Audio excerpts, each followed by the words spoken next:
επιστρέφουμε και σας έχω και μία. Καταρχάς θέλω να στείλω στον Ντένις. Εδώ Τρομερό. είναι ο κύριος στη φωτογραφία. Στην Αμερική που μας βλέπει τώρα. Πολλά φιλιά. Και Ντένις, να είσαι καλά. Τα πήρα τα μηνύματα από τη μαμά σου. Σου στέλνω φιλί και δύναμη. Να είσαι καλά.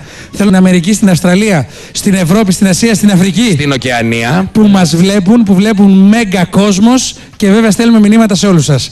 Κυρίες και κύριοι, ο Νίκος Μανάκης. Ο Νίκος Μανάκης, λέω. Είσαι έτοιμος, Κώστα? Στέλιο, είσαι έτοιμος? Τον βγάλατε? Κάθεται εκεί στο μπαρ. Περίεργο λόγο. Γεια σου, Νίκο. Σήκω το χέρι σου, παρακαλώ.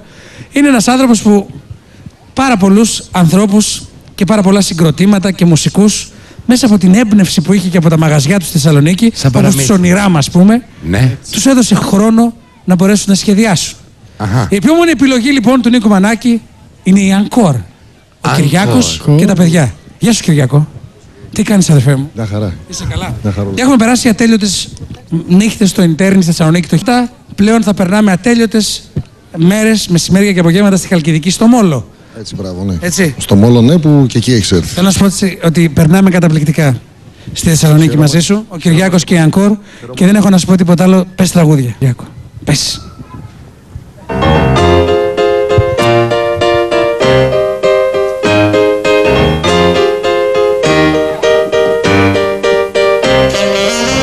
Πρώτη φορά που τυλίγωτανε, τη νύχτα εκείνη που η Ρώμη καιγότανε, χιλιάδες χρόνια φωτιά και μηνύματα, μα δεν ξεχνώ του κορμιού της τα κύματα. Είδα πάλι στις όχθες του Βόλγα που ένας στρατιώτης τη φώναζε Όλγα.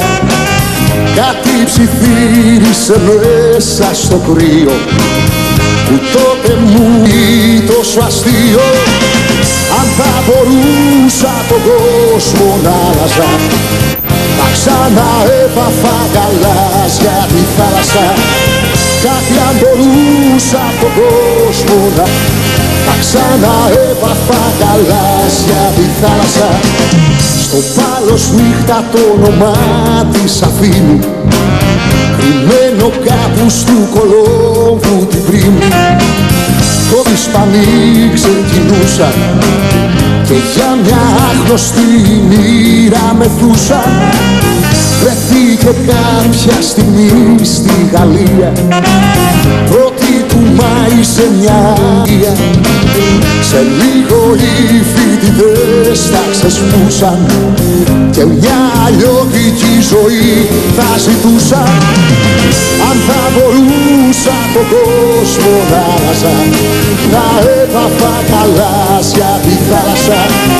Γιατί αν μπορούσα τον κόσμο να άλλαζα, θα ξαναέπαθα γαλάζια τη θάλασσα.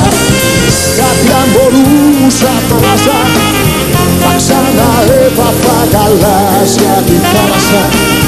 Γιατί αν μπορούσα τον κόσμο να άλλαζα, θα ξαναέπαθα γαλάζια τη θάλασσα.